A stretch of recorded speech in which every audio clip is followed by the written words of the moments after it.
तो क्या आप एक ऐसे करियर के बारे में सोच रहे हैं जिसमें सम्मान हो, एक अच्छी खासी सुरक्षा हो और हाँ, देश की सेवा करने का जज्बा भी हो? अगर आपका जवाब हाँ है, तो ये जानकारी आपके लिए ही है। सेंट्रल रिजर्व पुलिस फोर्स यानी सीआरपीएफ ने 2026 के लिए एक बहुत बड़ी भर्ती निकाली है और इसमें 9000 से भी ज्यादा पद हैं। तो चलिए इस शानदार मौके की हर एक डिटेल को बड़े आराम से और अच्छे से समझते हैं। तो देखिए, ये भर्ती निकाली है देश के सबसे सम्मानित बलों में से एक सेंट्रल रिजर्व पुलिस फोर्स ने।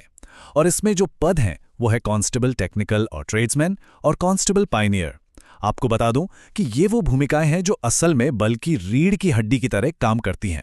अब बात करते हैं उस नंबर की जो इस भर्ती को इतना खास बनाता है। कुल 9195 पद।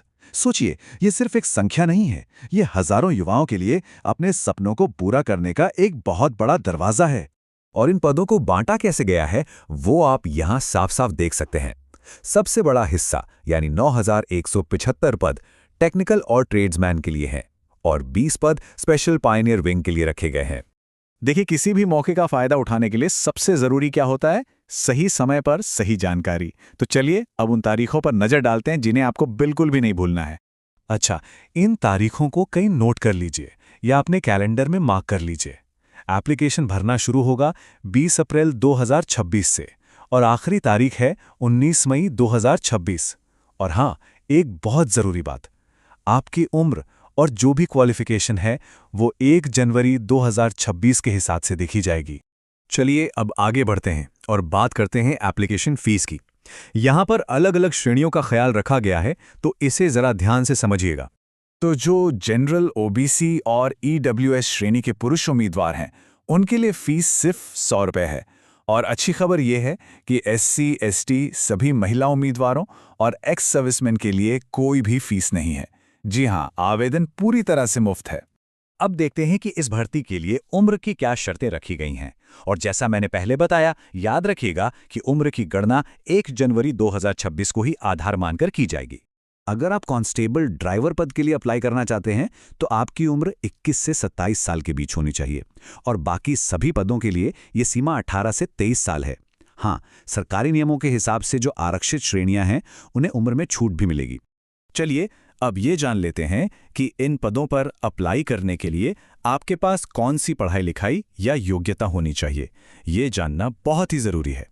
तो देखिए, ड्राइवर पद के लिए आपका 10वीं पास होना और साथ में हैवी व्हीकल ड्राइविंग लाइसेंस होना ज़रूरी है। मोटर मैकेनिक के लिए 10वीं पास और 2 साल का आईटीआई सर्टिफिकेट मांगा गया है। दूसरे ट्रेड्समैन पदों के लिए 10वीं पास होना और अपने ट्रेड के काम में माहिर होना काफ़ी है। और पायनियर विंग के लिए 10वीं पास के साथ साथ 1 साल का अनुभव या फिर आईटीआई सर्टिफिकेट होना चाहिए।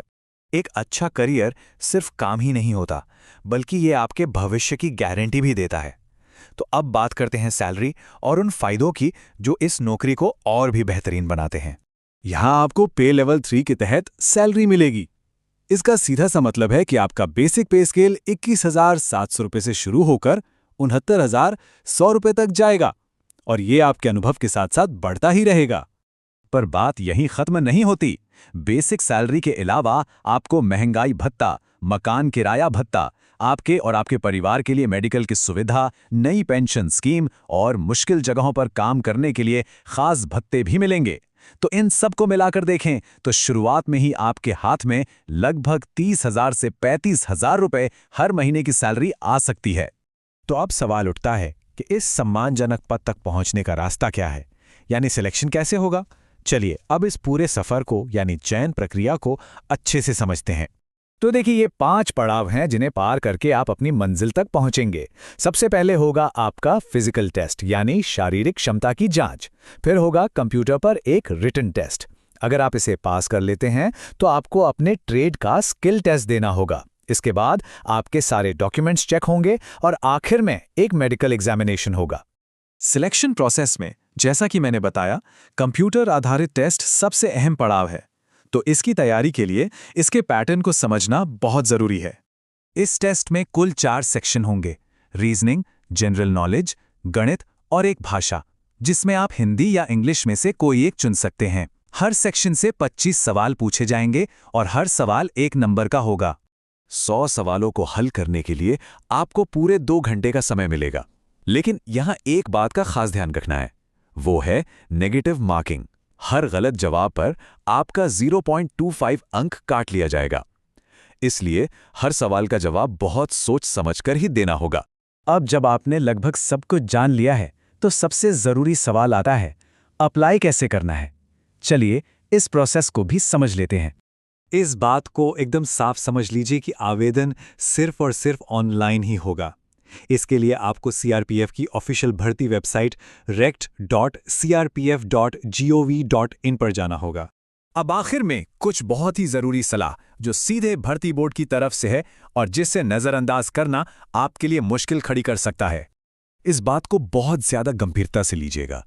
फॉर्म भरते समय आप जिस भी राज्य का डोमिसाइल चुनेंगे उसे बाद में बदला नहीं जा सकेगा, और एक बार फॉर्म सबमिट हो गया तो उसमें कोई भी गलती सुधारी नहीं जा सकती।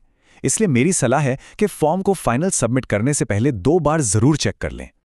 और हमारी सबसे ज़रूरी सलाह यही है कि फॉर्म भरने में कोई जल्दबाजी ना करें। सबसे पहले ऑफिशियल नोटिफिकेशन डाउनलोड करें, उसे शुरू से लेकर आखिर तक ध्यान से पढ़ें, हर बात को समझें और उसके बाद ही अपना फॉर्म भरें, क्योंकि ये आपके भविष्य का सवाल है। सभी उम्मीदवारों को हमारी तरफ से बहुत बहुत शुभकामनाएं।